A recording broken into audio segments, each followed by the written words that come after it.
वालेकुम स्टूडेंट्स, उम्मीद करता हूँ खैरियत से होंगे। हाजिर हूँ एमएफ इंग्लिश सेंटर से। तो आज जो हमारा यूनिट है वो है यूनिट 1 और ये जो है वो एथिक्स है। एथिक्स जो है वो इखलाक को कहते हैं। तो स्टूडेंट अगर आप जो है ये चैप्टर पढ़ चुके हैं, यानी पूरा जो यूनिट है वो सॉल्व कर चुके हैं, तो ये वीडियो आप ज़रूर देखिएगा, क्योंकि आज जो है आप अपने आप से सवाल कर पाएंगे कि आपने जो है वो इस चैप्टर में आखिर पढ़ा क्या। अगर आप इन सवालों के जवाब दे पाते हैं तो उम्मीद करता हूँ आपने चैप्टर बिल्कुल सही पढ़ा होगा। और अगर खुदा ना खास्ता आप जो है इन सवालों के जवाब नहीं दे पा रहे हैं या आप जो है ये चैप्टर पढ़ेंगे तो भी ये वीडियो आपके लिए बहुत फ़ायदेमंद होगी, क्योंकि आप जो है चैप्टर को दोबारा से पढ़ भी लेंगे अगर आप पढ़ चुके हैं, और अगर आपने नहीं पढ़ा है तो आपको समझ में आ जाएगा कि आप आने वाले वक्तों में इस चैप्टर में क्या क्या पढ़ेंगे और किस मुतालिक जो है ये चैप्टर होगा। तो स्टूडेंट एथिक्स कितना कहते हैं? एथिक्स जो है वो इखलाक को कहते हैं और कैरेक्टर बिल्डिंग में ये बहुत मदद करता है। यानी अगर आप अपना कैरेक्टर बनाना चाह रहे हैं कि आप चाहते हैं कि लोग आपकी तरफ अट्रैक्ट हों और आपकी इज्जत करें, तो आपके एथिक्स बहुत अच्छे होने चाहिए, यानी इखलाक बहुत अच्छे होने चाहिए। और अगर आप इखलाक की बात कर रहे हैं और आप सल्लल्लाहु ताला अलैहि वसल्लम जो कि इखलाक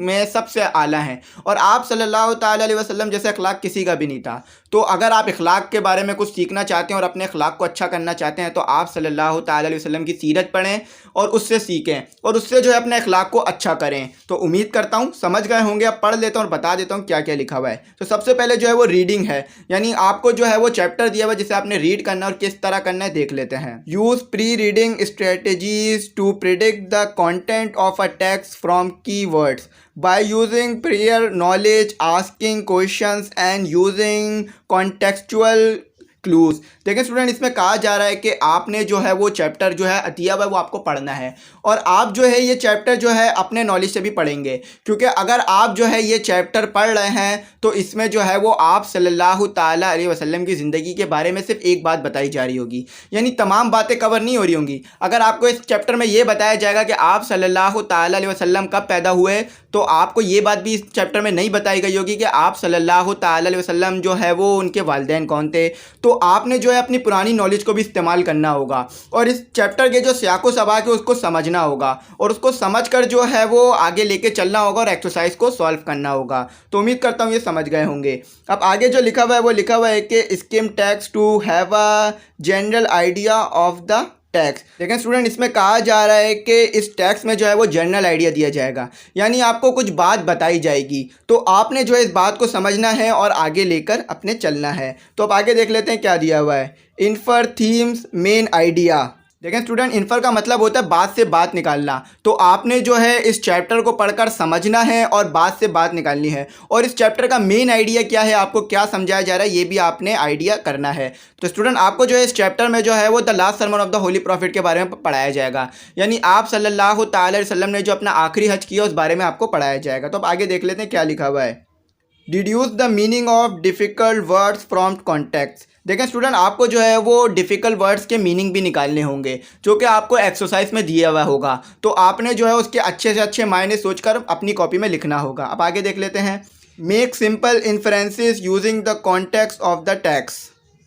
तो स्टूडेंट, इसमें कहा जा रहा है कि आपने जो है इस चैप्टर को पढ़कर हासिल नतीजा निकालना है। इन्फ्रेंसेस का मतलब होता है हासिल नतीजा, यानी आप जो ये चैप्टर पढ़ रहे हैं आपने इससे क्या सीखा, आप इससे कुछ समझ पाए, कुछ सीख पाए, तो आपने जो है हासिल नतीजा निकालना है कि भाई मैंने ये चैप्टर पढ़ के जो है ये सीखा है और अब जो है मैं अपने अखलाक को अच्छा करूँगा और लोगों से अच्छी तरीके से बात करूँगा। तो स्टूडेंट, आप आगे देख लेते हैं क्या लिखा हुआ है। Locate example to support a view point opinion. तो लोकेट का मतलब भी होता है तलाश करना। तो अब आपने जो है वो एग्जाम्पल तलाश करनी है जिससे जो है आपका व्यू पॉइंट यानी आपका नज़रिया जो है और आपकी जो राय है वो मजबूत हो। यानी आपने ये चैप्टर पढ़ना है और आपने जो है फिर इस चैप्टर के मुतालिक रिसर्च भी करनी है थोड़ी बहुत, और आपने चीज़ों को सीखना है ताकि आपका जो व्यू पॉइंट है और आपकी जो राय है वो काफ़ी स्ट्रांग हो सके और आपको जो है ये चैप्टर अच्छी तरीके से समझ में आ सके। Scan for fact and opinion. तो स्टूडेंट, इसका जो मतलब है वो ये है कि आपको जो है इस चैप्टरों में जो है वो कुछ फैक्ट यानी कुछ हकीकतें बताई जाएंगी और कुछ राय दी जाएंगी, तो आपने उन राय को भी गौर से देखना है और समझना है ताकि आपको जो है ये चीज़ याद रहे। Using summary skills to extract silence points. तो आपने जो है अपनी समरी स्किल का इस्तेमाल करना है, यानी जो आपके अंदर चीज़ों को छोटी करने की सलाहियत है। अब आप जो है पूरा चैप्टर पढ़ते हैं और आपका टीचर बोले कि इसे जो समराइज़ करो, तो आप 5-6 लाइनों में समराइज़ कर देते हैं, तो इसी को हम समरी कहते हैं। तो आपने जो है इसकी समरी करनी है, यानी जो है इस चैप्टर को समराइज़ करना है और जो मेन पॉइंट है वो लिखना है, जो कि आपको सवालों में दिए गए होंगे और जो कि आप करेंगे। तो उम्मीद करता हूँ समझ गए होंगे। अब आगे क्या करना है इस यूनिट में वो भी देख लेते हैं। तो स्टूडेंट यहाँ पर जो लिखा हुआ है वो ये लिखा हुआ है कि लिसनिंग एंड स्पीकिंग, और लिसनिंग एंड स्पीकिंग में आपको क्या दिया हुआ है, शेयर इन्फॉर्मेशन आइडियाज़।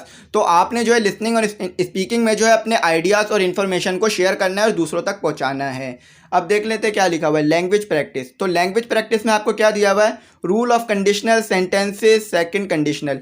तो आपने जो है वो सेकंड कंडीशनल सेंटेंसेस करने हैं, जो कि मैं जो है आपको करा चुका हूं, अगर आपने जो है वो तमाम वीडियोस देखी हो। Rectify faulty capitalisation and punctuation in given passage. तो स्टूडेंट आपको एक पैसेज दिया हुआ होगा जिसके अंदर जो है वो गलतियां होंगी, तो आपने जो है उन गलतियों को भी सही करना है और सॉल्व करना है। तो उम्मीद करता हूँ समझ गए होंगे। अब राइटिंग में देख लेते हैं राइटिंग में क्या है। देखिए स्टूडेंट, राइटिंग में जो है हमारे पास वो ये है कि राइट अ डिस्क्रिप्टिव ऐसे। आपने एक तफसीली ऐसे लिखना है जो कि मैंने आपको पढ़ाया है।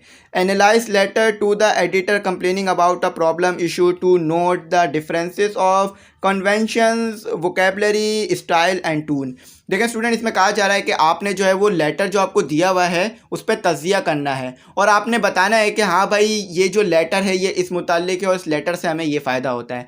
यानी लेटर से आपने जो है वो चीज़ों को सीखना है और फिर सीख कर क्या करना है, write a letter to the editor complaining about a problem issue, use the appropriate format layout and twin.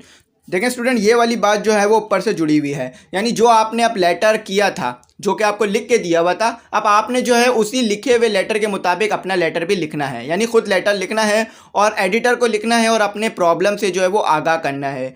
और अप्रोप्रिएट फॉर्मेट का मतलब ये होता है स्टूडेंट कि आपने जो है वो फॉर्मल लेटर लिखना है, ऐसा नहीं कि इनफॉर्मल तरीके से लिख दें। तो आपने जो है वो फॉर्मल लेटर लिखना है और बिल्कुल सही तरीके से काम करना है। तो स्टडी स्किल देख लेते हैं। स्टडी स्किल्स में जो है वो एडिटिंग है, यानी आपने जो है वो चीज़ों में रद्दबदल करनी है और जो गलतियां हैं उनको निकाल कर सही करना है। और फन में क्या करना है, creating a colourful travel brochure. Student, इसमें कहा जा रहा है कि आपने जो एक कलरफुल बाउचर बनाना है, यानी एक ट्रैवल बाउचर, यानी जो कि आप दूसरों को देंगे और उससे जो है लोगों का जहन बनाएंगे कि आप लोग जो है यहाँ पर ट्रैवल करें। यानी आप जो है लोगों को जगहों के बारे में बताएंगे और कोशिश करेंगे कि वो लोग जो है आपकी एजेंसी के ज़रिए से दूसरी जगहों पर ट्रैवल करें और अपनी जो है वो पिकनिक को प्लान करें और ट्रिप को प्लान करें। तो स्टूडेंट, उम्मीद करता हूँ समझ गए होंगे, काफ़ी खोलकर मैंने आपको समझाया है। अगर आपने ये चैप्टर पढ़ा है और इन तमाम चीज़ों के मुताबिक काम किया है जो मैंने आपको बताया है तो बहुत अच्छी बात है, लेकिन अगर कुछ आपसे रह गया है, मिस हो गया है, तो मैं तमाम यूनिट पर वीडियो डाल चुका हूँ, तमाम चीज़ें आपको पढ़ा चुका हूँ। तो आप एक बार जो है वो ज़रूर देख लीजिएगा और पढ़ लीजिएगा ताकि आपको जो है बात अच्छी तरीके से समझ में आ जाए। स्टूडेंट, चैनल का लिंक जो है अपने दोस्तों में भी ज़रूर शेयर कीजिएगा ताकि उनको भी बात समझने में आसानी रहे और जो है आगे भी ज़रूर पहुंचाइएगा। Thanks for watching.